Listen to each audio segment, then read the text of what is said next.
In recent years, extreme weather events such as intense rain, strong winds, and storms have become worse, leading to the collapse of several houses every year in the community surrounding Mount Mabu.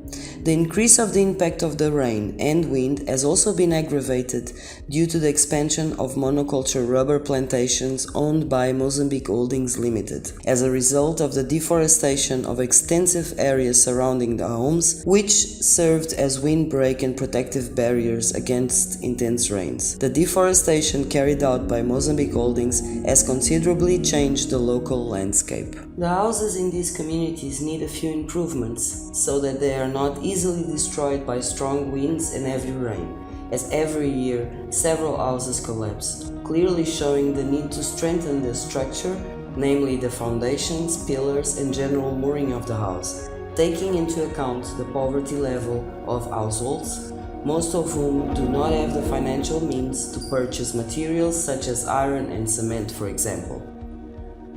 From this need came the idea of carrying out a practical bioconstruction course in the community, and this is how it all started.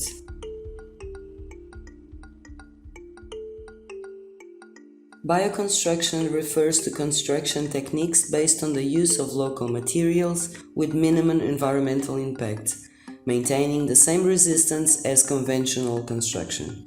When we talk about bioconstruction, it may seem like we are bringing in a new concept. However, the vast majority of buildings found in rural communities in Mozambique are based on bioconstruction techniques using local materials.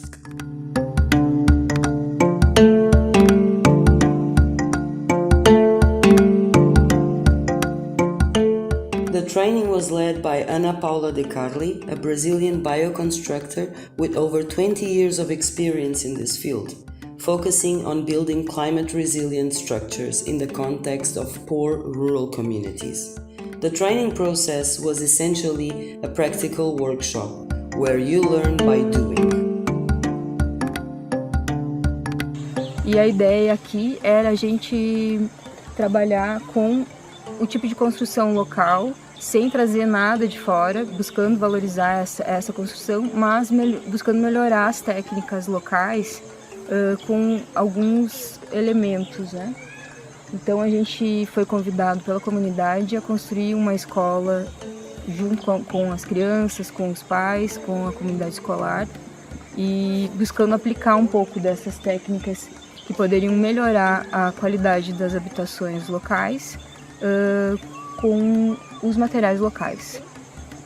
Então aqui a gente escolheu o adobe, que é uma técnica muito utilizada aqui na região, e a maioria das casas é construída com os tijolos de terra, ou queimados em fornos locais artesanais ou não queimados, terra crua, né? O que acontece a gente identificou aqui, percorrendo as comunidades, que existem vários detalhes construtivos que poderiam ser melhorados, né? Por exemplo, a fundação, o nível da casa, várias vigas de apoio e vigas de amarração. Então a gente trouxe um conjunto pequeno de técnicas que poderiam melhorar o tipo de construção local. E foi isso que a gente veio aplicar aqui. In preparation for the training, a critical assessment work was carried out on existing buildings in these communities. And for this phase, the team also had the participation of a national bioconstructor, Mr. Andrade Guarda. The main existing issues were identified, local, accessible and appropriate techniques were discussed and implemented in a training, thus ensuring the sustainability of the houses. At the request of the Nvava Community members, the practical training process was carried out in the construction of 2 classrooms for the Nvava school, as this was operating under a dilapidated wattle and daub structure without any proper coverage. So while local masters learn improved techniques, 2 classrooms were built for the school children.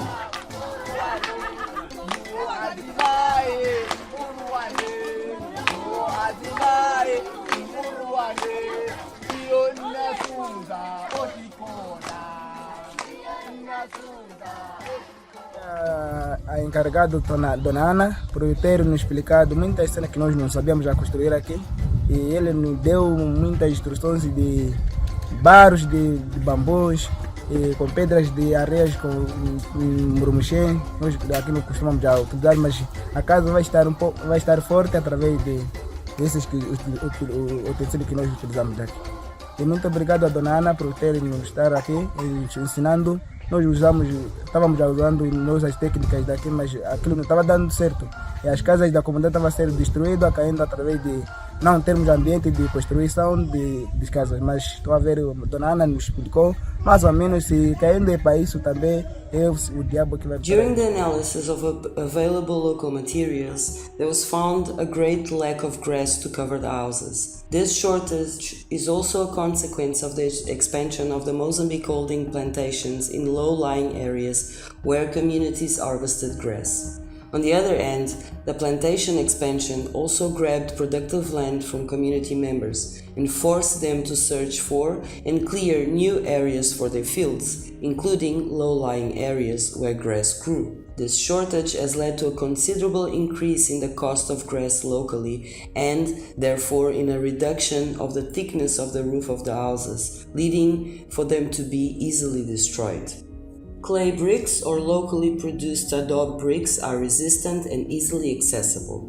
Houses collapse due to structural problems, namely poor and adobe foundations, absence of pillars and general beams, failures in the placement of roofs, including their inclination, and not due to the quality of the blocks of the bricks or absence of cement. The use of stones in the foundations was a very important element of the training. As in local construction, the foundation is made with the same adobe bricks and is subject to corrosion due to the high soil humidity and rainfall intensity. The stones are placed one on top of the other, with earth being used to connect them, thus preventing water from rising up to the walls and weakening them. Local builders and community members did not believe it was possible to join stones together using local soil and were very surprised by the result. The bamboo most commonly found locally is quite strong and can be used in construction, for example, as pillars and lashing straps. However, it is not used in local construction for this purpose. The use and the potential use of bamboo was another highlight in this training, where it was used, and with the due explanations regarding the need for its preparation and treatment, so to ensure its durability, which in this case was done by fire, but other measures were also discussed, such as the use of ash, for instance. Another much discussed issue was the level of inclination of the rooftops of the houses, to ensure that they resist strong winds and heavy rain. In places subject to a lot of rain and strong winds, such as Mabu, it is recommended that roofs have a steep slope and wide heaves to protect the walls of the house. Given the scarcity of grass, there is need to encourage its planting for cover in the conjunction with agroforestry systems. This was our first training experience in bioconstruction techniques. It was a rich collective training and construction process that involved the bricklayers, members of community and women's associations, Notamale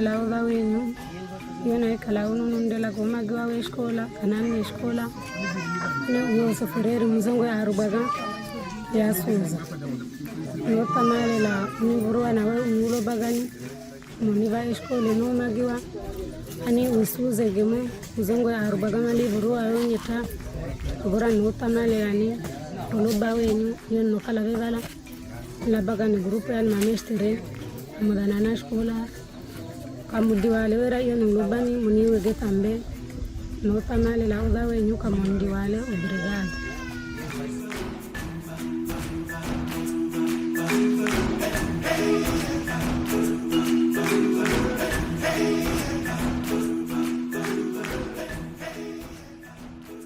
A nossa escola estava numa situação ruim, assim que estamos a receber esse bem-vindo que estamos a ver aqui para nós e a comunidade também e as crianças. Há uma boa melhoria, pelo menos a partir daqui à frente haverá aderência dos alunos. Já a team in 2 bioconstructions, always with knowledge of the structures of the local government.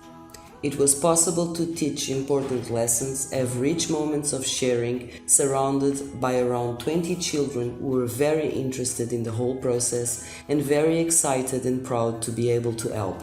To everyone who participated in this event, thank you very much.